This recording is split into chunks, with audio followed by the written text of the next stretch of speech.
How do you retain your existing customers? That's what I'm talking about today on the Biz Chat.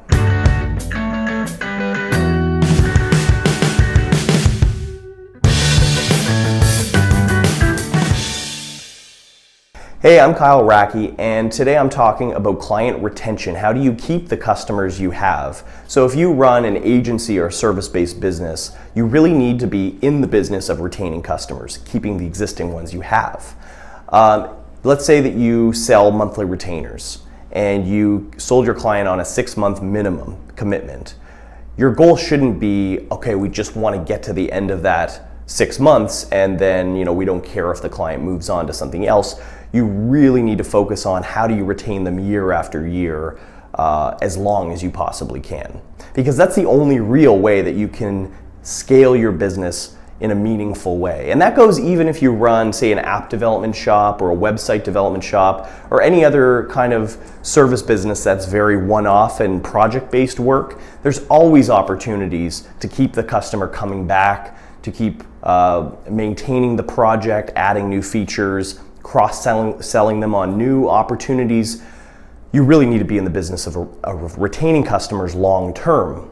So why is this so important? I mean, if you look at some of the biggest agencies in the world, Gray, for instance, in 2014 reported that they had a 95% retention rate. They kept 95% of their clients year after year, and that included Fortune 100 companies. Now, you might not be a company as big as Gray, but you can look at a similar model, even if you're a smaller shop, if you're a consulting shop, they often have much higher churn rates. Clients leave at a much higher rate than some of these bigger companies.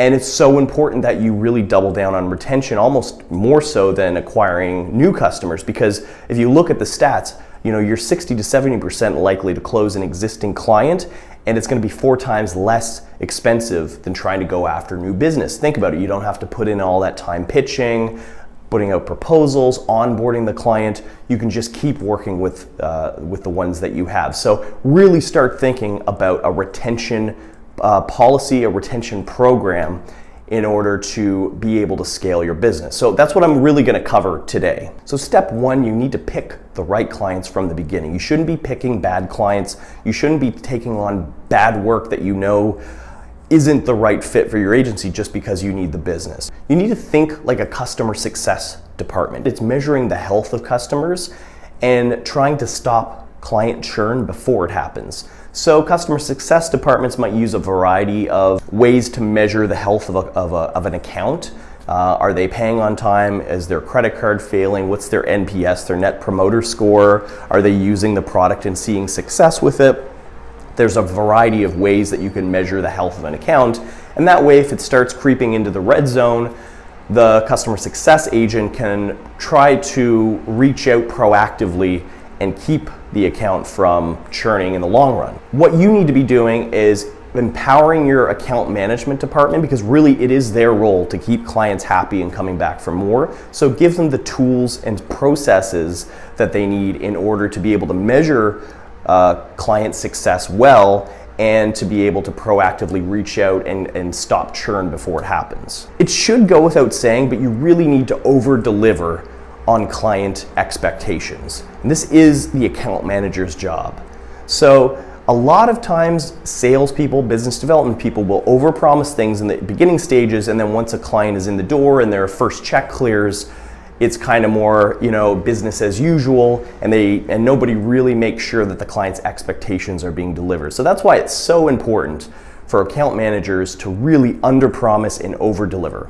So think of it this way: if you know that you can bring $1 million worth of value to the client within the first year, let's say, what you would want to do is sell a little bit less than that. Promise $750,000, $500K, because you know you're going to hit 1 million. And that way, even if there's something outside of your control, poor market conditions, seasonality, you still delivered what you said you were going to deliver. Because if you don't, you're going to look weak to the client and they're not going to renew their contract at the end of the billing period.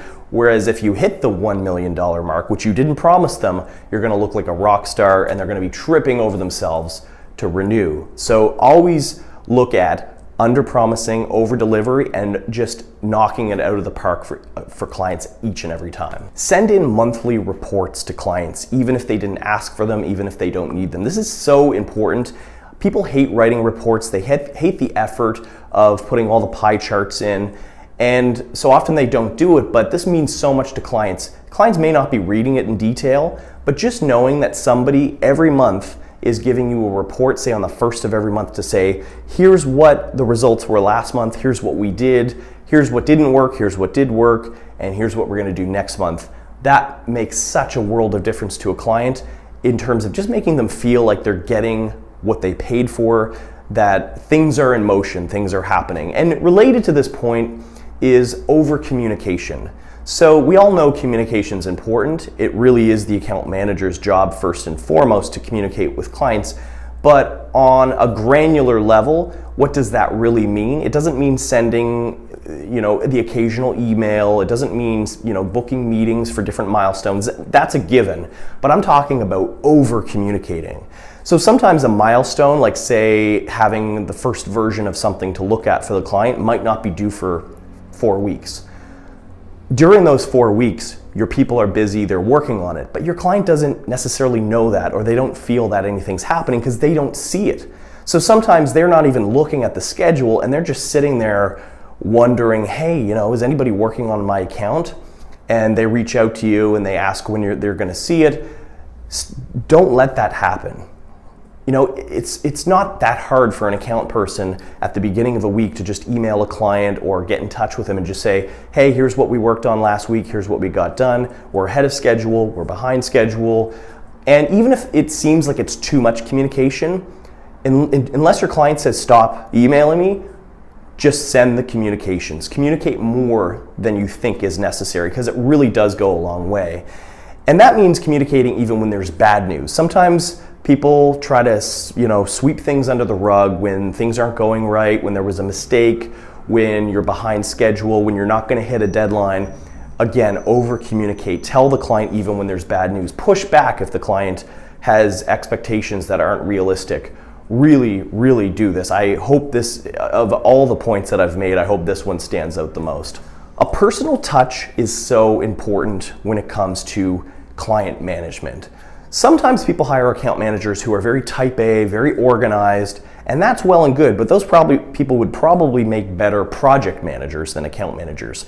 The qualities you're looking for in your account management team needs to be first and foremost empathy, just being likable, maybe being funny, fun to be around. It sounds kind of like it shouldn't be that important, but you're in the business of client service, and people like to do business with people they like. Right? There's that saying that says people won't remember what you did for them or what you said to them, but they'll always remember how you made them feel. And that goes such a long way with account management. It's just hiring based on personality and warmth and empathy for your account managers, because that is going to give your client a reason to renew at the end of their billing period or at the end of the year. They're going to stay with you because they really like who's on your team and they like dealing with you as people. It kind of reminds me of that old episode of The Office, The American Office, where Michael Scott, who's played by Steve Carell, is in kind of like a lunch dinner meeting with a client played by Tim Meadows, and he's there with Jan, his boss, and they're trying to close him on a new deal. And the whole time Michael Scott is just like, deflecting the conversation away from business and talking about fun and talking about ordering baby back ribs, and they're singing the baby back ribs song. I want my baby back, baby back, baby back. I want my baby back, baby back, baby back. I want my baby back, baby back, baby back. I want my baby back ribs. And Jan doesn't know what's going on. She thinks Michael's being a buffoon, and then by the end of the night, the client actually signs the deal and Michael closes the deal. And it really is because Michael just warmed himself up to the client, and he felt like he was doing business with somebody he knew and somebody he enjoyed being around. And I thought that episode of The Office was such a great masterclass in sales, but even in account management and client retention. There was this great example with the Ritz-Carlton. So for the Ritz-Carlton, each of their customers, they figure in their lifetime, on average, is worth about $250,000. And so what they do is they empower all of their staff to have a $2,000 budget per customer, which means that if they want to, if the need arises, they can spend $2,000 just to surprise and delight their customer. So there was a great example given where there was a waiter who overheard one of the customers talking to his wife who was in a wheelchair about how it's too bad they couldn't wheel her down to the beach because of the sand. The waiter overheard it. He talked to his team, and even without manager approval, they hired a contractor to build a ramp down to the beach, and they had like a nice tent with a dinner set up, and they brought the man and his wife down. And apparently that is just, it's not even out of the ordinary. That stuff happens all the time, and that's because the Ritz-Carlton really understands client retention. So think about it similarly for your agency. Can your account managers be empowered to spend some money? Let's say your client has an event going on, buy tickets to it and attend. They're putting on a fundraiser, donate, show that you care, and reciprocity goes both ways. It's how we're wired. If you do something nice for somebody, they're going to return the favor. So let's talk about transitioning clients. What clients hate the most is when they get a relationship with, say, the owner of the agency or, say, the business development person, and they go through the sales process and then they just sort of get dumped somewhere, with an account manager they don't know. And so you really need to focus on transitions really well, and again, do it with kind of baby gloves. So one example is with turnover. You're going to have account managers who leave. Agencies actually do have a fairly high turnover rate with employees. 30% is what the recent stats say. And obviously if your turnover rate's really high, you've got a bigger problem with employee retention, and that's something you need to work at and work on to get to the core of the issue. But account managers are going to leave from time to time. And so this is where you really need to be in 100% defense mode with your clients and make sure that you're reaching out to them as the owner or as the business development person or as the salesperson to make sure that they feel appreciated, they don't feel like they're being bounced around, and that you've got their back. Final point, don't overcharge existing customers. They hate it. They know when they're being gouged. They know when something that costs this at the beginning now costs this. So when pricing comes up, really don't take it for granted. Don't just put prices out there without explaining it. And don't try to make up for your losses on the next project, because clients know when that's happening. So if you underscoped in the beginning, if you undercharged, that's your fault.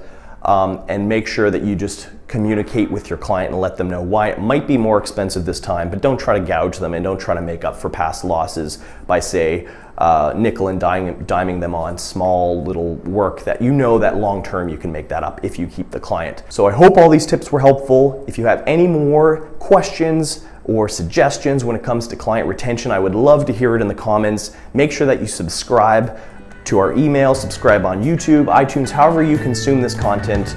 Make sure you get more of it. We've got more coming every week. And thank you so much for watching.